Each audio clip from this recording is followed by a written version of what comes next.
entire understanding of the history of the universe. And you're actually getting a little preview of that here right now. This is what some theoretical astrophysicists think some of cosmic dawn looks like. You see all of these nice filaments and all of these nice bubbles. And so tonight, we're going to try and understand the answer to two different questions. The first is, what do we think happens during cosmic dawn? And the second is, what glimpses do we currently have of this very difficult to reach era? But before we get there, let's start by giving ourselves a little bit of context about where we are in the universe. So I'm going to take you through zooming in from Earth all the way out to the size of our universe. And I'm going to do this with this really beautiful video put together by the American Museum of Natural History. So we'll start at Earth, and we're going to zoom out. So we live somewhere over here in the dark side, and there's a whole bunch of satellites and other things orbiting around. And by now, we've actually zoomed out to where you can see the orbit of the moon. So the moon goes in a circle at about that distance. And that distance is about 1.3 light seconds away. That's a distance, not a time. And the way you can think about it is if you have a friend on the moon and you want to send them a text message, you can write a message like, hey there, how's it going on the moon? And you push send, and then it takes 1.3 seconds for your text message to travel from the surface of the Earth to the moon. Your friend receives it, and then they send a text message back, it's pretty good up here, a little chilly. And then they push send, and it takes another 1.3 seconds to get back to Earth. So the moon's actually quite close. 1.3 seconds is, about the delay in our telecommunication systems anyway. But if you had a friend who was living on the sun, and you sent them a text message, something like, I don't know, I hope the air conditioning is holding up, and you're... It actually was going to take 8 minutes for that text message to travel from the Earth to the sun. And then hopefully your friend is still there to send a message back, yeah, I'm all nice and protected and haven't melted yet. So that's a 16-minute round trip to communicate with the sun.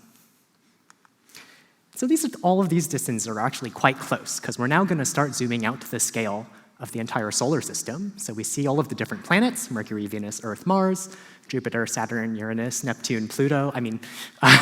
Not Pluto. So I still, I grew up in an era when Pluto was a planet, and I still think of Pluto as sort of close to the edge of our solar system. If you want to send a text message to Pluto, it's 4 or 5 light hours away. So what that means is if you want to send a message to and from Pluto, it's actually an entire workday for your message to get there and back. But even that is not big compared to the scale that we really care about, because now we're going to start zooming out even more. And so it turns out that all of our planets are around just one star, which is the sun. And the sun is just one of 100 billion stars inside of our Milky Way galaxy.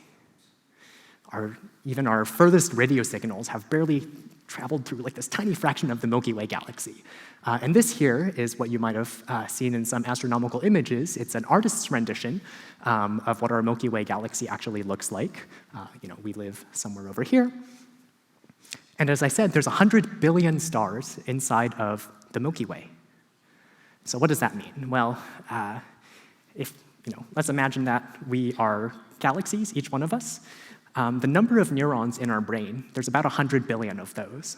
So us being around the sun is like being one star out of the entire galaxy. So our star is like one neuron in a person's brain. But now we're going to zoom out even more, because I said the universe, right? So it turns out, as we keep zooming out, we see whole other galaxies around us. We've mapped these as far as we can see. There's a whole bunch of regions that we actually just haven't mapped yet.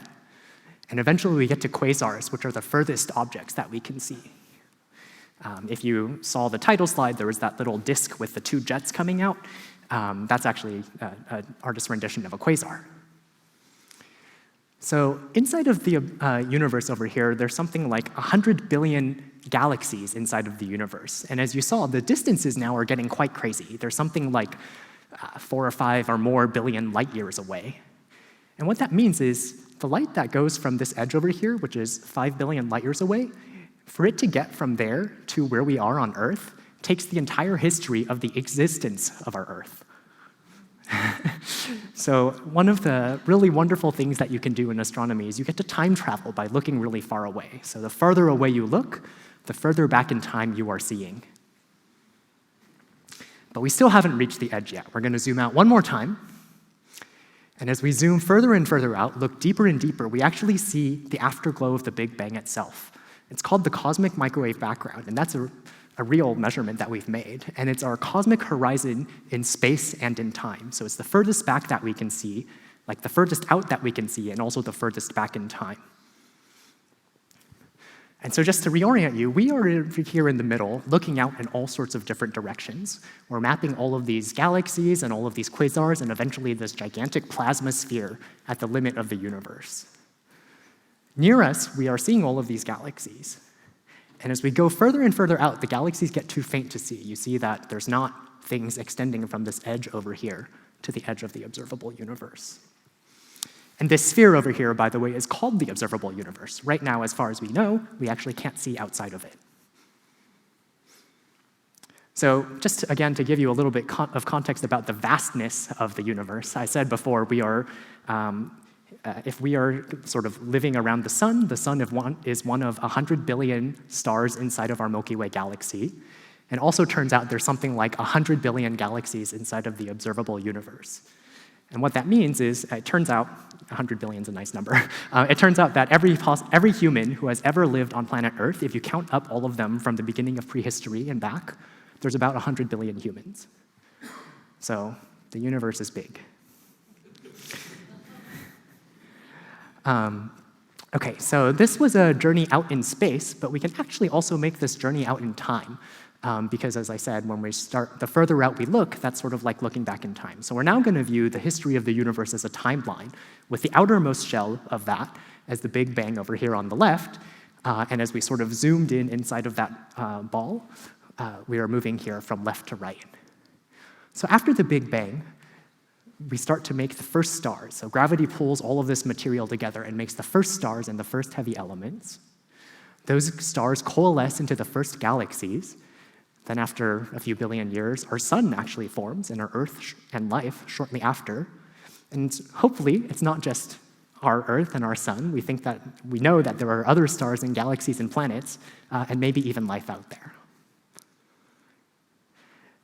So I'm not going to talk about any of this stuff today. Today I'm going to talk about this region of time over here. This is the part of time that's known as cosmic dawn. So let's zoom in on this region. So this is the cosmic dawn. We see this Big Bang afterglow over here. And after the Big Bang afterglow comes a region of time that is known as the Dark Ages. And it's called the Dark Ages because it's literally dark. There's no stars in the universe at this time to light it up. But gravity sort of does its thing. It pulls all of this star and all of this gas together, and eventually it actually ignites the very first generation of stars. And so let me show you a calculation that's been done by some theoretical astrophysicists about what we think the life and death of a first star is like. So here's a star. It's a little point in there that's too tiny to see. The star turns out to be very massive, and so it's emitting a whole bunch of really energetic light that's actually blowing a bubble in the material around it. Over the course of its life, this star sort of gets brighter for a little bit, and then it explodes as a supernova. And you saw that little puff of material that comes out over there? That little puff is going to be important. But one of the things we've learned from simulations like this is that we think all of the first stars were massive like this. And that means we think all of the first stars exploded as supernovae. And that little puff that you saw, that was the first time in the universe that we had heavy elements. So what do I mean by heavy elements? So heavy elements are actually most of the things that make up the world around us, not by mass, but all of the things we sort of think of as things.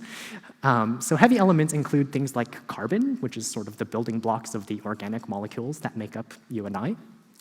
It includes nitrogen and oxygen in the air that we're breathing. It includes sodium, which we probably should all be having a little bit less of. It includes aluminum that was wrapping my sort of sandwich that was full of sodium today. Silicon inside of this clicker that I've got over here. Calcium that's inside of our bones. Potassium in our bananas. Iron in our blood. Nickel in our... I actually don't know if there's nickel in our nickels anymore. So the heavy elements are the things that make up the things around us. And the first time they exist in the universe is from that little puff that you saw following the explosion of the supernova. So that is what happens there. But the universe keeps going. Gravity doesn't stop. It keeps pulling together material, and eventually you coalesce all of those first stars into what we call the first galaxies, which are the first sort of big collections of stars. So let's view another simulation over here. So this is like the previous simulation, but kind of on turbo mode. So we begin at the start of the universe during the dark ages. There's no stars yet, and gravity's doing its thing. It's pulling together stars and stars and stars. And the simulation we just saw is going to be like this little region right over here, igniting just a single burst of light. But it turns out that's not the only place in the universe that does this, right? There's gravity's pulling together material here and here and here and all of these other places. It's kind of like popcorn popping. But it's not popcorn. It's the first stars popping into existence. And when they pop into existence, then they blow out these big bubbles with the energetic radiation. They also create those first heavy elements and spew them out into the universe. So this is happening all of the time. Once these things start to coalesce and form a whole bunch of stars at once, you'll actually sort of blow really huge bubbles, and you'll see that in a moment here. Yeah, bubbles, bubbles, bubbles. I love this. This is so beautiful. And what you see is that the bubbles from these different regions over here, as they grow bigger and bigger, they're going to begin to overlap. And so we're slowly filling the universe with light. And now we're going to zoom out even more, right? So we zoomed out once to the scale of the first galaxies, and now we're going to zoom out to the huge fraction of the universe. So that whole simulation that you just saw is something like the size of that little spot over there, okay? And as we run this forward, what we realize is this whole process is going on everywhere in the universe all at the same time. And different regions will proceed at their own pace in terms of filling the universe with light and blowing these big bubbles, but over time they're going to start to overlap. So this is the era that's known as cosmic dawn, when the first stars and galaxies turn on and begin filling the universe with light. And basically, since that time afterwards, the universe has been filled with light. This little box that you see over here, you can see that it's sort of a cube. This little box is actually, you have to tile like 100,000 of these in space to make up the observable universe. So again, the universe is huge. And at the end, the universe is filled with light. So this is the cosmic dawn. These are the things that we think happen during cosmic dawn. First, you have the dark ages. The dark ages end when the first stars are born. They fill the universe with light and heavy elements, and as these are sort of popping off everywhere, they begin to percolate through the universe, and eventually we complete cosmic dawn when the universe is filled with light.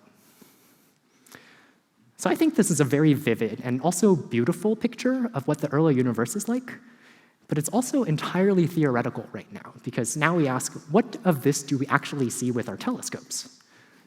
And sadly, the answer is this. So our telescopes right now are reaching to about 1 billion years after the Big Bang, and as we'll see, we're pushing them further and further. And then there's this big gap over here. And this is why I'm so excited about the cosmic dawn. It's sort of, as I said, one of the last unexplored regions of our universe. But then we actually get this one snapshot of the universe right after the Big Bang, this little afterglow. And so this is actually a sort of unique problem inside of all of the different scientific problems. And so what we want to do, if you're a sort of spatial thinker, the way to think of this gap over here is it's the region between the furthest points that we saw over here and the big plasma sphere that's on the outside. And so the question we really want to answer is, how do we actually access this black region? How do we access cosmic dawn? And today I'm just going to tell you about 2 of the ways that we are trying to do this as astronomers. One of them is we take very deep images are pictures, and we stare very, very far back in time. So basically trying to push this boundary over to the left. The other way we can do it is with stellar archaeology, which is we look for things that are born during this time and actually live the entire history of the universe to be found today. So let's start with this first one. Let's take our most powerful telescopes and take the deepest image that we can possibly do. And that's what some astronomers decided to do with the Hubble Space Telescope. So some astronomers proposed this sort of crazy experiment, which is they said, let's take our best telescope in space and just point it at like a blank piece of sky where we don't see anything yet. And let's do it for 23 days. So I think this is something that sounds a little bit crazy, and it's really this tiny little patch of sky. If you were walking in today and you saw the full moon, or the not quite full moon, this patch of sky is just like, I don't know, the size of one of these craters on the full moon. But what happens after you stare at this with the Hubble Space Telescope for 23 days, and this data wasn't taken all at once, it was sort of collected over 10 years, is you get this image, which you've actually seen now a couple of times. But this image to me is just one of the most fascinating images inside of that we know of as humans, because everything in this image is a galaxy. So some of these are obviously galaxies, right? Like this one over here is a nice spiral galaxy. That's a real image. And some of these over here are also galaxies. But then these little smudges over here are also galaxies. They're just further away, so we actually can't tell their exact shape. And this just like blows my mind. There's like 5,500 galaxies in this image, so like that's a galaxy, that's a galaxy, that's a galaxy, that's a galaxy. And if we think of like galaxies as individuals who've lived on the planet Earth, each of those galaxies has their own individual life that they've lived. So a couple of these dots, when you stare this far back, you would hope that some of these dots are actually things from cosmic dawn, some of the brightest galaxies in the universe during the era of cosmic dawn. I might be a little mean and ask, can anyone pick out any? Yeah, right there. Yeah, right there. Yeah, so I stared at this for a little while, seeing if I could figure it out. And I couldn't. So the people at NASA nicely put boxes around these images over here to show you where the smudges are. And maybe you can see that little red dot over there, and maybe you can see that little red dot over there. But it's really, really hard to see these. But what we are looking for are the smallest, reddest smudges. Those are the galaxies from the very early universe. And so let's zoom in a little bit on them to increase the contrast ratio. So this one over here is a galaxy that's relatively close to us, but sort of during cosmic dawn, and that little smudge over there is the galaxy. This one over here is a little smudge. This Z over here is basically measuring how red the galaxy is, and it turns out the further galaxies are redder. So this one over here is the furthest galaxy in this image.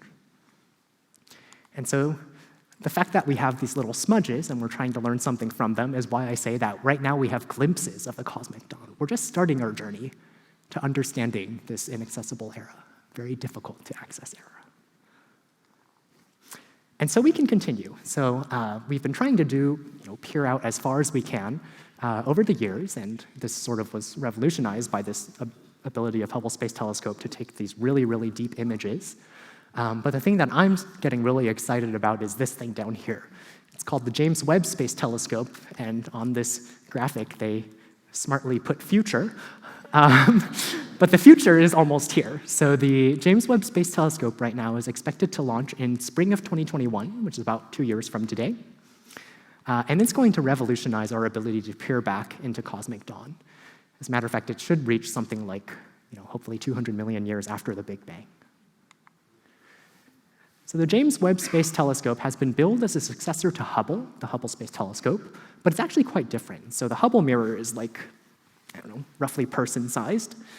The James Webb mirror that it's using to collect the light is a lot bigger. It's actually so big that they had to make it into segments, and you have to fold it up so you can fit it inside of a rocket to launch it into space. You'll notice the color of the mirrors is actually different. So the James Webb Space Telescope is actually plated with gold on the outside. But I don't want to hear of any of you running to Northrop Grumman, breaking in and trying to scrape the gold off of the mirrors. First of all, it would make me and a lot of astronomers really, really sad. But also, there's not actually very much gold. It's something like less than 2 ounces that cover the surface of this thing. The reason we want to plate this with gold is not just because of the bling. It's mostly actually because we want to use the James Webb Space Telescope to probe into the infrared, and it turns out that gold has better properties for this. The same reason, we want to use the infrared, so that's redder than red. That's also why we have to launch the James Webb Space Telescope to a different place than the Hubble Space Telescope. So Hubble actually is just sort of going in a circle around the Earth. It's one of those satellites that's right around the Earth. It's closer than the moon. But we want to put the James Webb far away because it observes in the infrared, and the Earth actually emits a whole bunch of light there. So we're going to put the James Webb all the way out here by its lonesome, about 1 million miles away at a place called L2. But this is why we actually want to have the James Webb Space Telescope. So this is a current image of a part of the Hubble Ultra Deep Field, where they stared at this patch of the sky for about 25 hours at a time. And you can see it's like very pixelated, right? It's like when you zoom in too much on one of your phone pictures and it starts being very grainy, and there's all sorts of like little splotches of things, and you don't know if they're really real or not. With the James Webb Space Telescope, in just 1,000 seconds, we're going to be able to get a picture that looks like this. So this is the simulated version of what we think this part should look like when we have the James Webb Space Telescope. And you have these galaxies like this that get turned into, you see all of this structure over here. Those are the closer by galaxies. But then you see all of these little dots over here that are very clear compared to what we see in this image over here. One of the things that the James Webb Space Telescope is going to do for cosmic dawn is it's going to give us a really robust count of how many galaxies there are at all times. So what we do is we take all the galaxies at a certain distance, which is a certain time, and we count them, and then we do the next spin and the next spin over. And that's one of the fundamental questions you want to know about cosmic dawn. How many galaxies are there? How fast are they growing? So that's the first way that we can access cosmic dawn. And now I want to talk about the second way. So one of the challenges of these very deep images is that when you stare very far back, the only things you're going to be able to see are the very brightest things, because you're looking so far away. It's only those very rare objects that are emitting huge amounts of light they are actually going to pick up inside of these very deep images. If instead you want to go and look at some fainter things, you're just not going to see them, or at least they're going to be very hard to find. And if you're like me and you really care about that very first generation of stars, unfortunately, you're not going to be able to see them directly. It's really sad. I actually have a story from one of the first people to do this calculation, and who did the first calculations about how the first stars should be born. And he said, he did some simulations, and he said, oh, they're going to form at this time and be this bright. And he quickly went and looked to see if James Webb Space Telescope could see them directly. And he said that was one of the saddest nights of his entire career. But there's another way that we can do this, and that's through stellar archaeology, which is if we can find things that are born in the very early universe and try and understand, and those things preserve some information about what it's like during cosmic dawn, if some of those things can survive the age of the universe, then we can actually find them today, and we can study them. And so this is like what archaeologists or paleontologists do, right? If dinosaurs existed in the past and they died, and we can't time travel like we try and do in astronomy, so we find their fossils today and try and infer what it's like at the time of the dinosaurs. So the first question is, which things can survive from the beginning of the universe? And the thing that you would hope is that maybe one of these first stars could survive until today. But it turns out, as I said, the calculations show that the first stars are all massive. And what that means is that they all live short lives and they explode as supernovae. So if you remember from earlier, that simulation of the life and death of a first star where it had this little puff and blew out that big bubble, we think all of the first stars are like that, and so none of them should be around today, so shucks. But they do leave something behind, which is that little puff over there, those heavy elements that were synthesized, like the carbon, the oxygen, the iron. Those things spew out into the universe, and they sort of mix around a little bit, and then eventually they actually recoalesce into a star-forming nebula or a star-forming gas cloud. And what we've shown is actually that this star-forming gas cloud actually creates stars of all different masses. So it will create large stars, like over here, but also small stars. And these small stars are fantastic because they're they are small, so they have less fuel, but they burn it sort of very slowly, and that means that they live for a very long time. So our sun is one of these small stars. Our sun, we think, has a lifetime of about 10 billion years. Don't worry, we're about halfway through that. We've got another 5 billion years to go. But as you go less massive than the sun, then you can live for even longer, so easily over the age of the universe or more. But the large stars that are born over here, those massive stars live a short time. So a short time for me is 10 million years. And that star, when it evolves, it's also going to explode as a supernova and also synthesize heavy elements. And when that happens, those heavy elements will go out and coalesce into another star-forming gas cloud. And this star-forming gas cloud is a little bit different from this one, right? Because this one has the output from 2 generations of supernova. And what we can do is we can imagine this process taking place over and over again over the course of our entire universe, from the first stars which create heavy elements that explode, then enrich the next generation of stars, and that generation of stars explodes and enriches the next generation of stars, and so on and so forth and so on and so forth, all the way until today. So at the start of the universe, we begin with no heavy elements. But by the time you've reached the present day, the universe is composed of about 5% of heavy elements. So the composition of the universe actually evolves with time. And what's really awesome is that each of these little stars that's born in the meantime actually preserves a history of all of its ancestors, of all of its massive star ancestors. So this star over here preserves the composition of that supernova plus that supernova plus that supernova plus that supernova. The heavy element content of a star is sort of like its cosmic DNA. The other wonderful thing about this is the amount of heavy elements in the universe is actually sort of tracing time. So the very first stars are born in a universe with no heavy elements at the start of the universe, and over time, as heavy elements are built up, that's sort of tracing the history of our universe. And in fact, this whole process, I don't know, I just think it beautifully meshes together. It puts together all of these different things about the history of our universe and the birth of stars and the death of stars, and it all comes together. So our sun, you have the Big Bang, you have the first stars, which are the first heavy elements, you have the first galaxies, which are sort of things with a small amount of heavy elements. Eventually you get to our sun, which is about 2% heavy elements, and so on and so forth. And we need those heavy elements, otherwise we don't have planets, right? Or us. So that's good.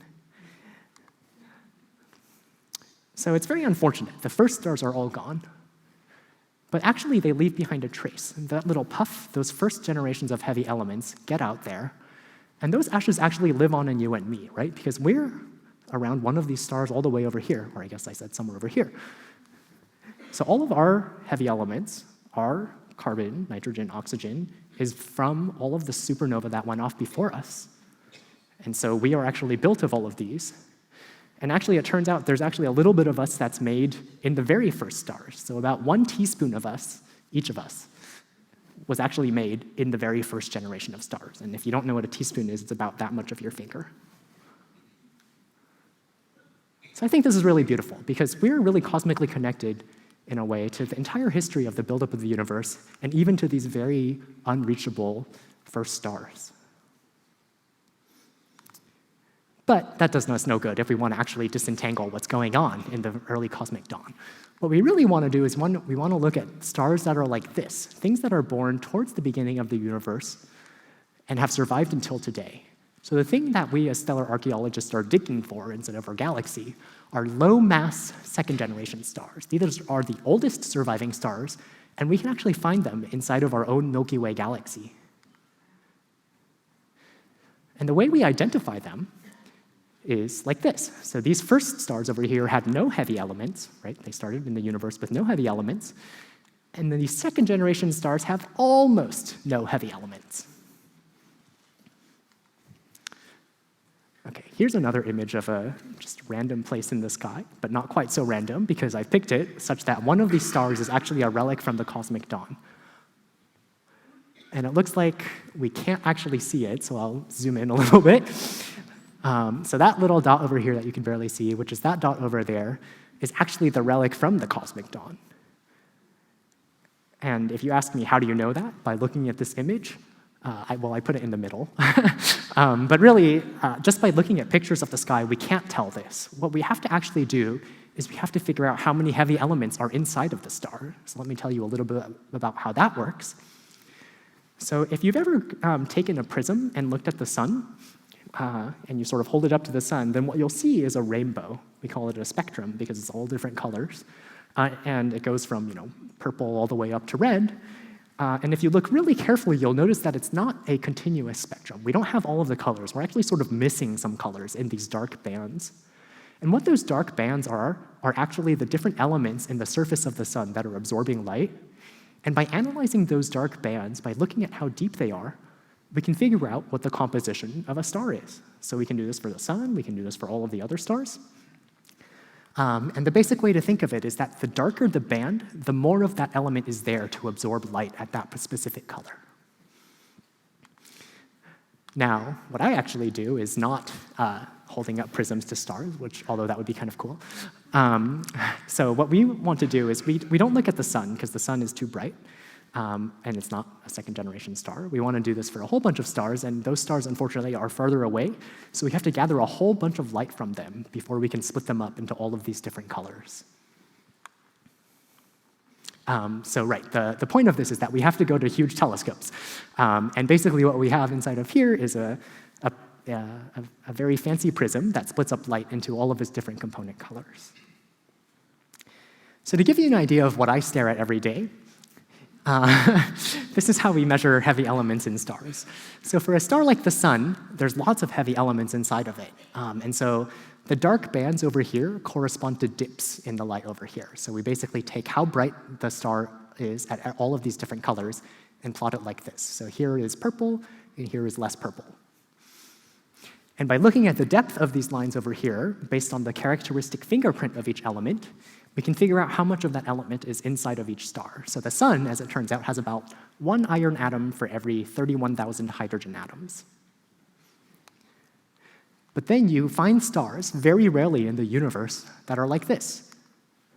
So these are second-generation stars. They have almost none of these absorption features. They have very few, and so these stars over here have all of these elements that are over here. We just don't even detect them. They're in such low concentrations inside of the star. But we can see these lines over here of iron, and even this one of nickel. And this star over here has 1 iron atom for every 310 million hydrogen atoms. It's about 1/10,000th of that. This one has even less. This one has only 1 iron atom for every 6.8 billion hydrogen atoms. So these are second-generation stars. They have so few heavy elements that they couldn't have been enriched by more than one supernova in the past. And so one of the things I do is we continue to search for stars like this and study their detailed chemical compositions to understand the nature of the first stars. So this star that I pointed out earlier that we could barely see is actually a really special star. It is one of the only stars that we know of that has no detected iron features whatsoever. In fact, we tried and we stared at this star for, I don't even want to tell you how long. And even after all of that, we could not detect a single iron line in this star. There are fewer than there's fewer than 1 iron atom for every 20 billion hydrogen atoms inside of this star. And it's actually only one of 2 stars that we know of like this. So this star we actually studied last summer in 2018. The summer of 2018 was a very exciting time because we were sort of in a race with 2 other groups, a Spanish team and a French team, to see which of us would be the first to actually be able to characterize this star. So the Spanish team beat us to finding it, but then we had a race to actually measure what all of the different compositions were. So I was at a conference where I was sitting at a table, and behind me was the head of the Spanish team, and to the right of me was the head of the French team, and I was sitting there messaging someone who was actually at the telescope observing this very star, and the other 2 people were sort of giving me evil eyes, because I think they could tell what I was doing. So we analyzed this particular star this past year, and we couldn't find any iron, but we did detect a whole bunch of other elements. So we actually detected a whole bunch of carbon, as well as a whole bunch of magnesium and silicon. So this figure over here is basically each square is a measurement of how much of a particular element is. And the higher you are, the more of that element we found. So we found a lot of carbon, a little bit less of magnesium silicon. We found sodium and aluminum, a tiny, tiny bit of calcium, but nothing for these elements over here. And the other ones, it wasn't even worth it to look for them. Then what we can do is you can take calculations of theoretical supernova models and look to see, when you explode those stars, what distribution of elements do they produce. And by comparing those to the measurements that we have over here, we were able to tell that the ancestor of this second-generation star was something that was 15 to 50 times the mass of the sun. And so by doing this, if we collect a whole bunch of these second-generation stars, we can actually build up a picture of what the distribution of masses of the very first generation of stars is. So the sad thing is that despite sort of decades and decades of looking, I think we found only about, this is the 7th one, we found 7 stars where we are certain that they're second-generation stars, and no one really questions it. There's many other things where people think they could be second-generation, but we don't know for sure.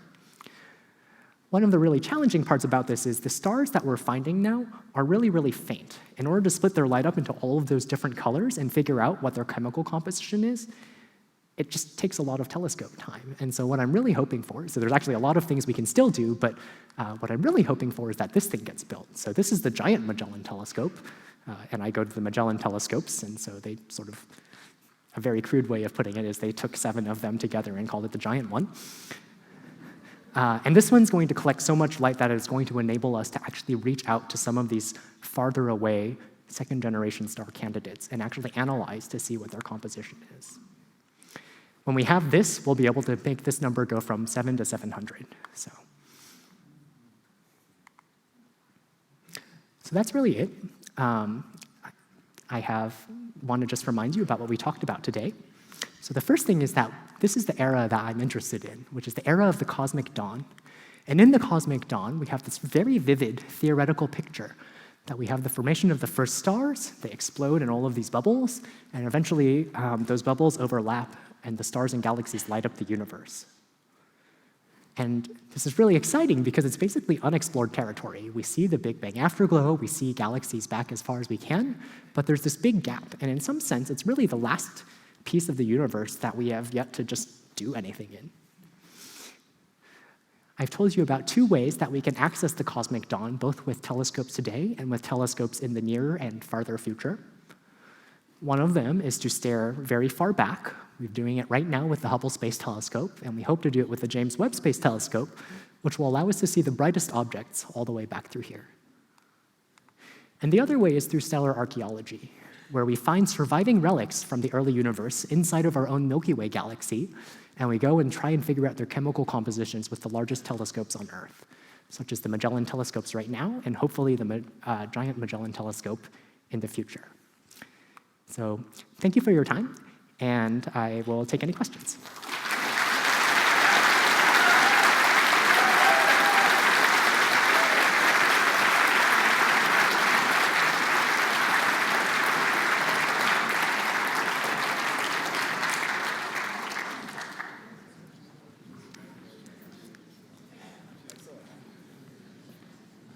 All right, we have questions. Some microphones. We'll get them.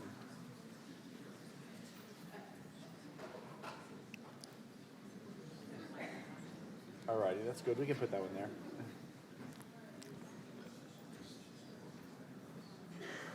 All righty. We'll come down. Here you go. We have a question. Please go ahead, sir. Oh, is it on? Got to turn it on.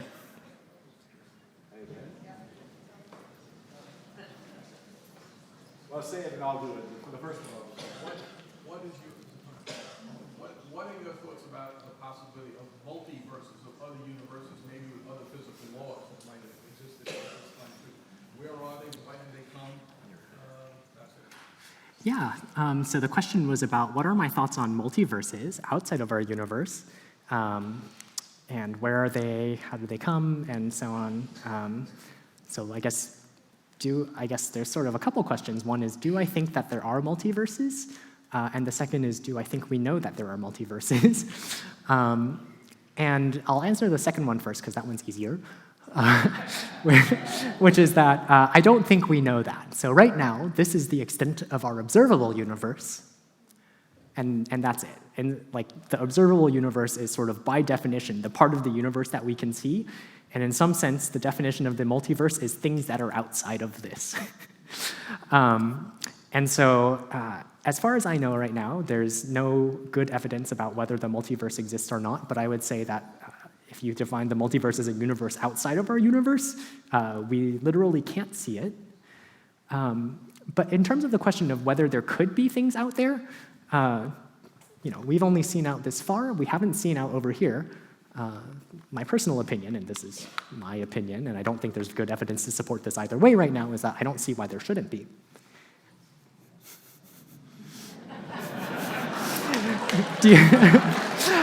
Well, so the question is, if a tree falls in the forest and no one hears a sound, do you care if the tree fell? There's also no reason there should be. Yeah. All right, excellent.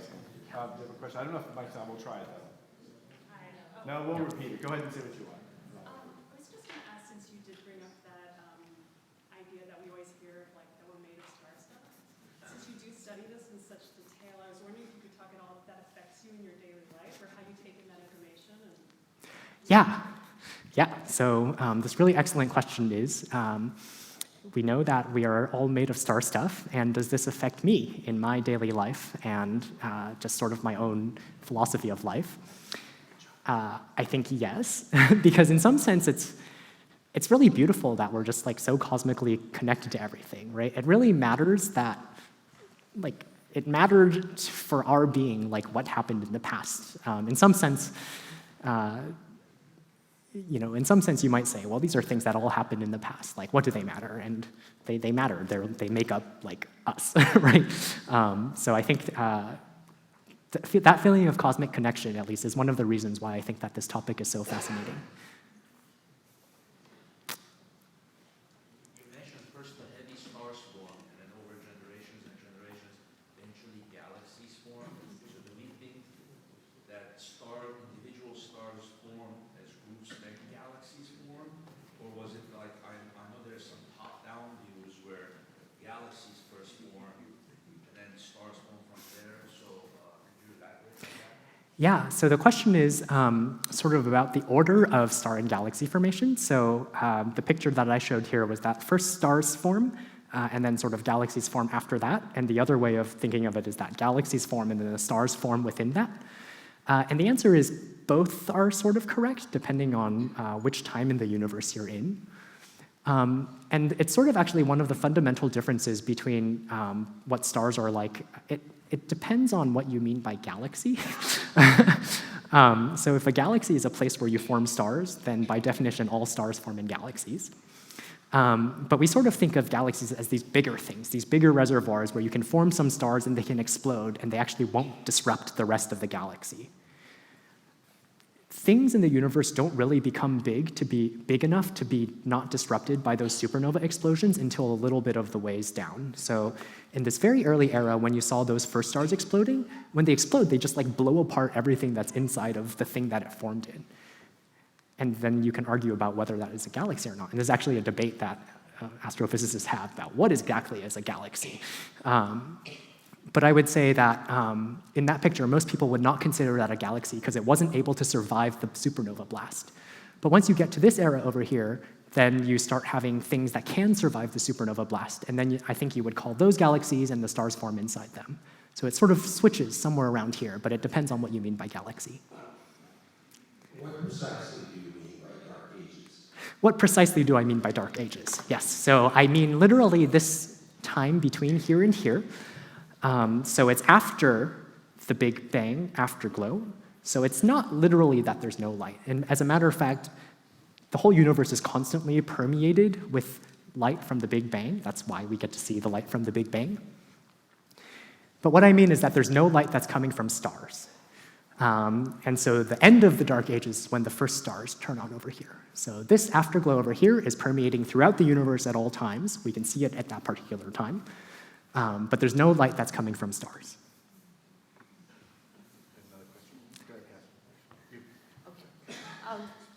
The remnant that you see of these first stars, they're what's left from a supernova explosion. Is that true? Yes. How do you know they're there? Are they still glowing? I mean, how do you know? Yeah, that's a brilliant question. And it sort of comes to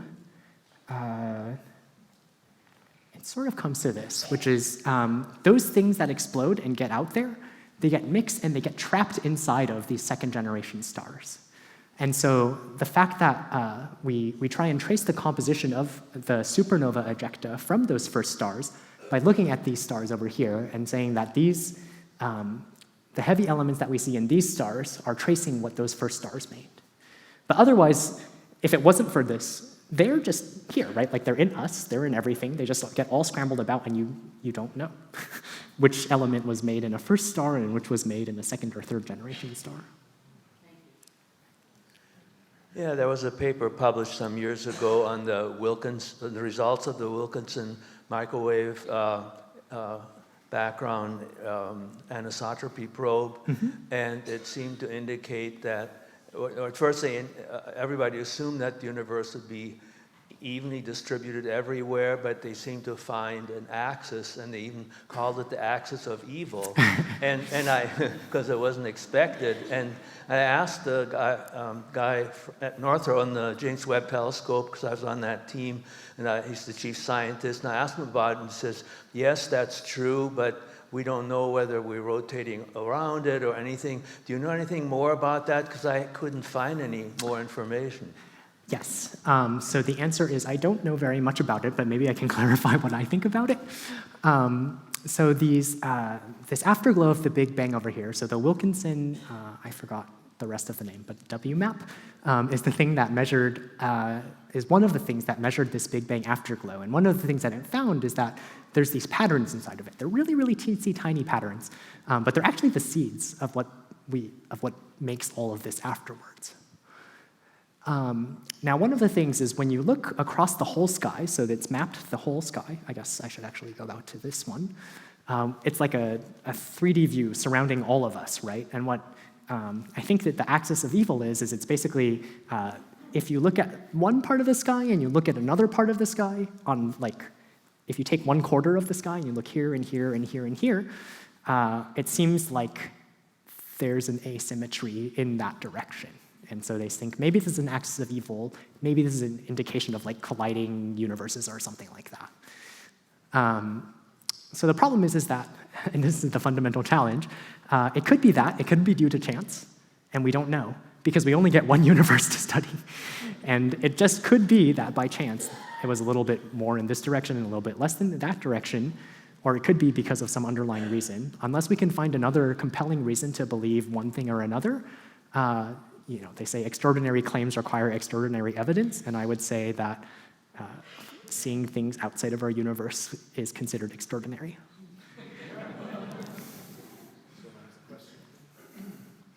Do you know anything about how those first stars turned on, like the process? Yeah. So I have a wonderful video. I'm so glad you asked that question.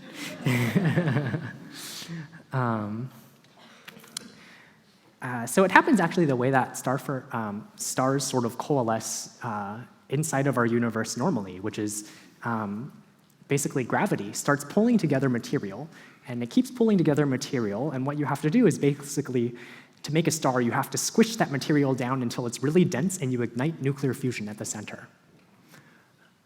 So for this to happen in detail, though, we can actually do this. So actually, for most of the universe, we can't do this from first principles. Like, we have to assume that the universe starts a certain way, then we put it on a computer, and then we run that forward, and we see what happens.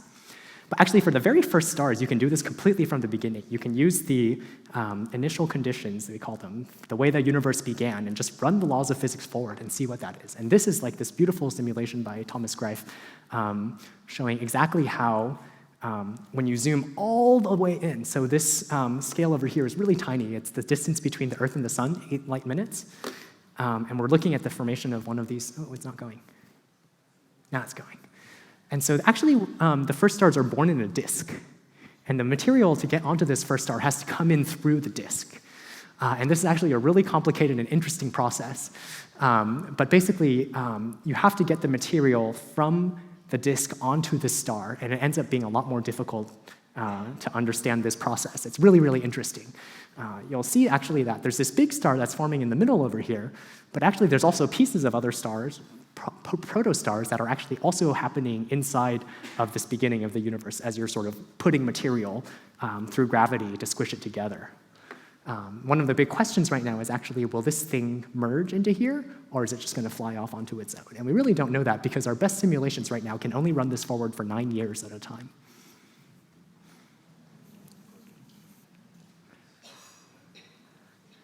Notice that you did not feel the need to mention the idea of inflation at this early universe, which seems to be a popular idea. Why do some people think you need inflation, and what is the evidence that that occurred? That's an excellent question. Why are you able to discuss it without invoking that theory? Absolutely. So the question is about inflation, and does it matter or not for this? And in some sense, the answer is no for the formation of the first stars, because what happens, So inflation is basically this hypothesis that at the beginning of the universe, prior to this part over here, this cosmic microwave background, that the universe expanded extremely rapidly, and actually it solves a whole bunch of problems, theoretical problems about why the universe is flat and other things like that. But then inflation actually sort of turns off, and in some sense, as far as the first stars are concerned, we can start here at the actual measurement that we have made, which is independent of whether or not inflation is true. And we can just evolve that forward until we get to the first star. So it's actually, we're starting from a thing that we've measured and are moving forward from there. Now, if you start asking the question of why is it that these patterns are distributed in the way that they are, then you have to answer questions about inflation. But as far as the first stars are concerned, inflation doesn't actually make a difference. I'm not sure where you went, but okay, yeah. All righty, I'll remind everybody tickets for the next lecture go on sale tomorrow at 10 a.m. Because I have lots of people emailing me asking for where when they can't get tickets.